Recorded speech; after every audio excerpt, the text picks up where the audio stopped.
Hello students, welcome back to our class. My name is Shekhar Mishra. Our today's topic is one person company, bracket में OPC. OPC bracket में मैंने क्यों बोला? जो सब भी वन पर्सन कंपनी होता है, जो सब अपने आप को वन पर्सन कंपनी के हिसाब से रजिस्टर करते हैं, वो सब अपने नाम के साइड में OPC लगाते हैं ताकि हम लोगों को पता चले कि वो कंपनी वन पर्सन कंपनी है. ओके, तो ये वन पर्सन कंपनी है क्या, उसके बारे में एक बार डिस्कस करते हैं. जबकि मैं पहले से ही आपको बोल चुका हूँ कि कंपनीज एक्ट 1956 पहले से चल रहा था और उसके बाद आया कंपनीज एक्ट 2013. ओके, तो कंपनीज एक्ट 2013 में कुछ नए चीज़ें सामने आई, कुछ नए कंपनी सामने आए. उसमें से वन पर्सन कंपनी एक है. ओके, तो ये वन पर्सन कंपनी 2013 का ही देन है और ये ओपीसी जे एक्सपर्ट कमिटी ने रेकमेंड किया था 2013 कंपनीज एक्ट में डालने के लिए और उनके रिकमेंडेशंस के हिसाब से वन पर्सन कंपनी को 2013 कंपनीज एक्ट में डाल दिया गया. ओके, तो अभी जानते हैं वन पर्सन कंपनी है क्या. वन पर्सन कंपनी मतलब उसमें एक ही शेयर होल्डर होता है. ओके, मैं आपका कॉन्सेप्ट पहले क्लियर कर देता हूँ. वन पर्सन कंपनी का मतलब होता है एक कंपनी में एक ही शेयर होल्डर होता है और वो खुद ही ओनर होता है. ठीक है ना. वही आदमी जो एक लौता शेयर होल्डर होता है वो कंपनी का, वो वन पर्सन कंपनी शुरू करता है और उसको रन करता है. अभी आप लोगों के मन में ये डाउट आ रहा होगा कि सर वन पर्सन कंपनी में एक अकेला शेयर होल्डर होता है, वो कैसे काम करता होगा. मतलब पूरा कंपनी में वो एक ही आदमी बैठा होगा. मतलब मैं जैसे यहाँ पे बैठा हूँ वीडियो में, मतलब मानो कि ये वन पर्सन कंपनी है, ये मैं अकेला शेयर होल्डर हूँ. जितना एरिया आपको दिख रहा है वो वन पर्सन कंपनी है. मैं अकेला बैठ के काम कर रहा हूँ, मतलब काम भी मैं ही कर रहा हूँ, एम्प्लॉय भी मैं ही हूँ, मेरा अकाउंट मैं खुद बना रहा हूँ, मैं प्रोडक्ट सेल कर रहा हूँ. मैं खुद तो नहीं खरीदूंगा, कस्टमर लोग खरीदेंगे, तो वो लोग खरीद रहे हैं, मैं खुद जाके प्रोडक्शन कर रहा हूँ. नहीं होता है, ऐसे नहीं होता है. एक अकेला शेयर होल्डर मतलब इन्वेस्टर एक अकेला होता है. और इन्वेस्टर का मतलब ही जान लीजिए, शेयर के थ्रू जो इन्वेस्ट करते हैं. मतलब कैपिटल इन्वेस्टमेंट एक अकेला आदमी करता है. जैसे कि सोल ट्रेडिंग में एक अकेला आदमी काम कर रहा था, वैसे ही वन पर्सन कंपनी में एक अकेला आदमी शेयर होल्डर होता है. समझ गए. इसका मतलब क्या होता है, इसका मतलब कैपिटल में एक अकेला आदमी इन्वेस्ट करता है. हम अगर उसको ओनर ही मान के चलते हैं, हमें तो पता है मतलब separate set of entity, owner अलग होता है, कंपनी अलग होता है, लेकिन ऐसे समझने के लिए हम लोग मानते हैं ओनर. तो ओनर एक जन बना वो कंपनी का, लेकिन वो अपने अंडर में काम करने के लिए एम्प्लॉयमेंट कर सकता है जनरेट. वो अपने अंडर में बहुत सारे एम्प्लॉय रख सकता है काम करने के लिए, कोई प्रॉब्लम नहीं है. वो शेयर होल्डर और नहीं ले सकता क्योंकि वो वन पर्सन कंपनी है, वन शेयर होल्डर कंपनी है. और क्या होगा, आप लोग सोचेंगे सर वो तो सोल ट्रेडिंग कर देता, वो क्यों किया, वो वन पर्सन कंपनी क्यों किया. उसका आंसर भी मैं आपको बताता हूँ कैसे होता है. पहले मैं वन पर्सन कंपनी के बारे में और कुछ बता देता हूँ, तब आप लोग खुद ही समझ जाएंगे. उसके बाद भी मैं डिस्कस कर लूंगा, लेकिन आप लोगों को समझ में आ जाएगा. देखिए, वन पर्सन कंपनी में क्या होता है, शेयर होल्डर एक रहता है, लेकिन वो पैसे बहुत जन से ला सकता है. कैसे लाएगा, लाइबिलिटी के थ्रू से लाएगा, लोन के हिसाब से लाएगा जिनको वो लाइबिलिटी में ट्रीट करेगा. डिवेंचर के थ्रू पैसा ला सकता है, कोई प्रॉब्लम नहीं है. लेकिन शेयर होल्डर और नहीं बन सकता है. शेयर होल्डर एक अकेला आदमी बन सकता है. ओके, तो हम लोगों को ये पता चला एक वन पर्सन कंपनी में एक अकेला आदमी शेयर होल्डर होता है, लेकिन उसके अंडर में काम करने के लिए बहुत सारे एम्प्लॉय लोग रहते हैं. और क्या होता है, डिवेंचर के थ्रू वो पैसा ले सकता है, मतलब वो नंबर ऑफ डिवेंचर होल्डर्स रख सकता है, बहुत सारे लोगों से वो लोन ले सकता है, मतलब लाइबिलिटी होल्डर्स बहुत सारा रख सकता है वो. और क्या कर सकता है, बहुत सारे फाइनेंशियल इंस्टीट्यूशन से वो लोन ले सकता है. बस इतना समझ लीजिए, वो शेयर के थ्रू से पैसा नहीं ले सकता, लेकिन वो दूसरे तरफ से लाइबिलिटी, डिवेंचर, डिवेंचर भी लाइबिलिटी होता है, डिवेंचर के थ्रू से फाइनेंशियल इंस्टीट्यूशन की तरफ से लोगों से मांग के वो पैसा ले सकता है लाइबिलिटी के हिसाब से. लेकिन वो शेयर होल्डर की तरफ से पैसा नहीं ले सकता क्योंकि वो एक अकेला शेयर होल्डर है वन पर्सन कंपनी का. इतना तो आपको आइडिया क्लियर हो गया. और एक बात बता देता हूँ, कोई आदमी कंपनी में क्यों आना चाहेगा, सोल ट्रेडिंग तो कर लेता.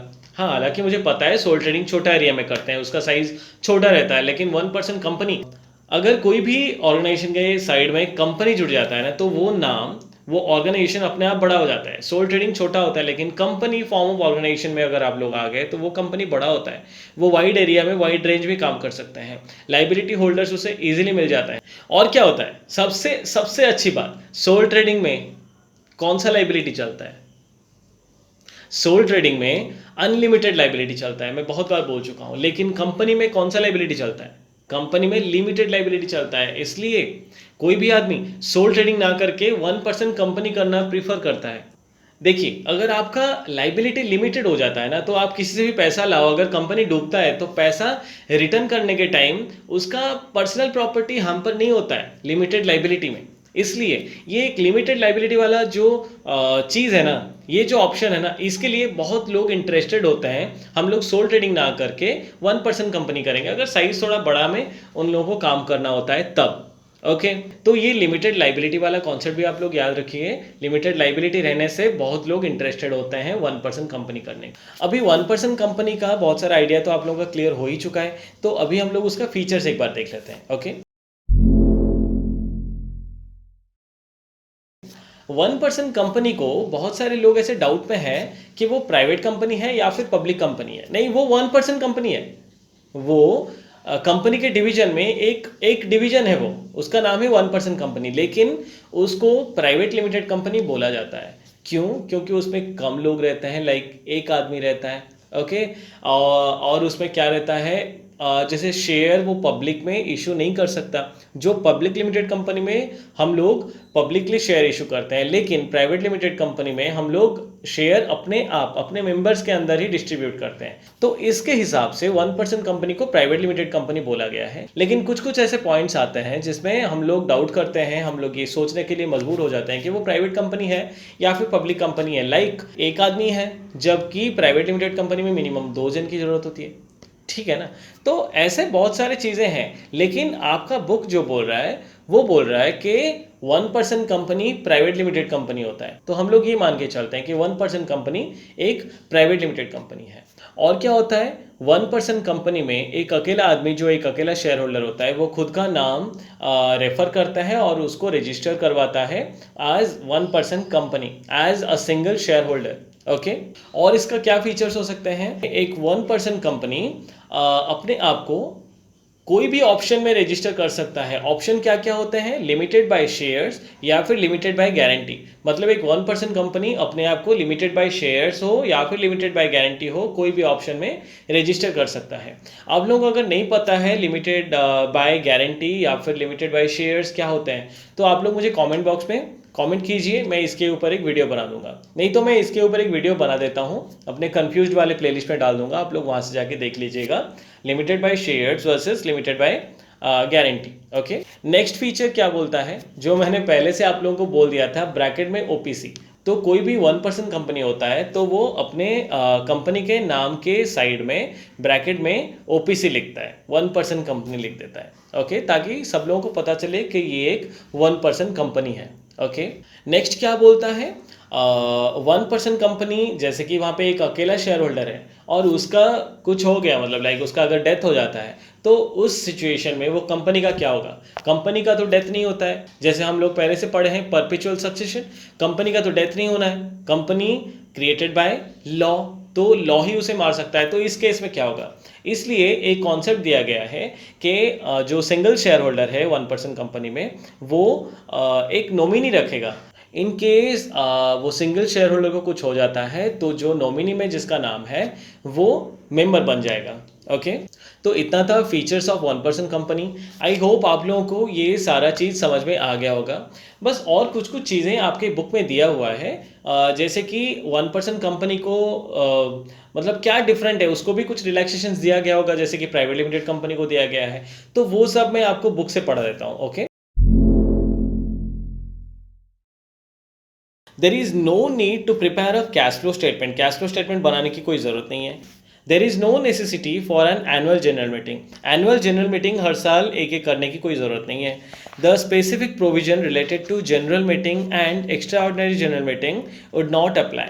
मतलब कोई भी जनरल मीटिंग या फिर कोई एक्स्ट्रा ऑर्डिनरी जनरल मीटिंग करने से पहले कोई स्पेशल प्रोविजन लेने की ज़रूरत नहीं है, किसी से परमिशन वगैरह ऐसा कुछ भी स्पेशल प्रोविजन लेने की ज़रूरत नहीं है। हमें जब भी एक्स्ट्रा ऑर्डिनरी मीटिंग चाहिए होता है, जब भी हमें कोई भी जनरल मीटिंग करने की ज़रूरत होती है, तब हम खुद कर सकते हैं। Okay An OPC need to hold only one meeting of the board of directors in each half of a calendar year and the gap between two meetings should not be less than 90 days।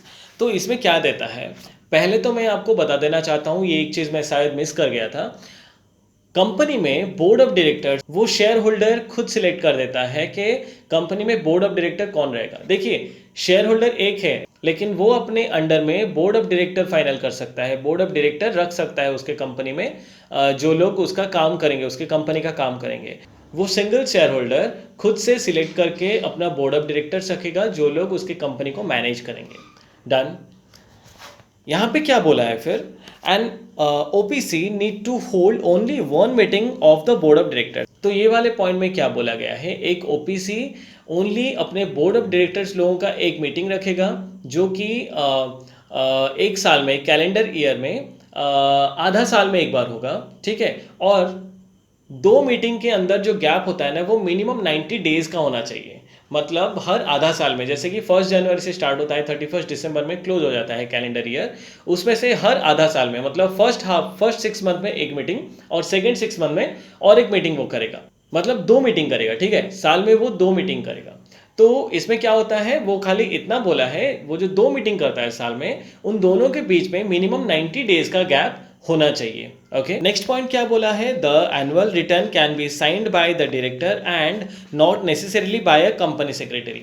इसका मतलब ये है कि कोई भी 1% company में अगर कुछ भी एनुअल रिटर्न फाइल होता है, तो वो नेसेसरीली एक कंपनी सेक्रेटरी ही साइन करेगा, ऐसा कोई मैंडेटरी नहीं है। जनरली कंपनी सेक्रेटरी लोग ही साइन करते हैं, लेकिन 1% कंपनी में वो कंपनी सेक्रेटरी ही होना चाहिए, ऐसा कोई मैंडेटरी नहीं है।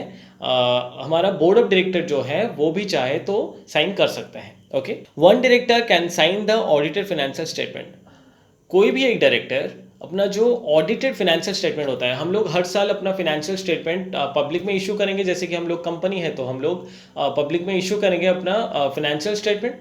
तो वो फाइनेंशियल स्टेटमेंट पहले क्या होता है, ऑडिट होता है, किसके द्वारा, चार्टर्ड अकाउंटेंट्स के द्वारा ऑडिट होता है। तो वो जब ऑडिट हो जाएगा उसको बोलते हैं ऑडिटेड फाइनेंशियल स्टेटमेंट। तो वो ऑडिटेड फाइनेंशियल स्टेटमेंट कोई भी एक डायरेक्टर सिग्नेचर कर सकता है उसके ऊपर। ओके, तो इतना था 1% कंपनी। अगर आपको और कुछ जानना है 1% कंपनी के ऊपर, आप लोग मुझे बोल सकते हैं, आप लोग हमें कमेंट कर सकते हैं। All the best.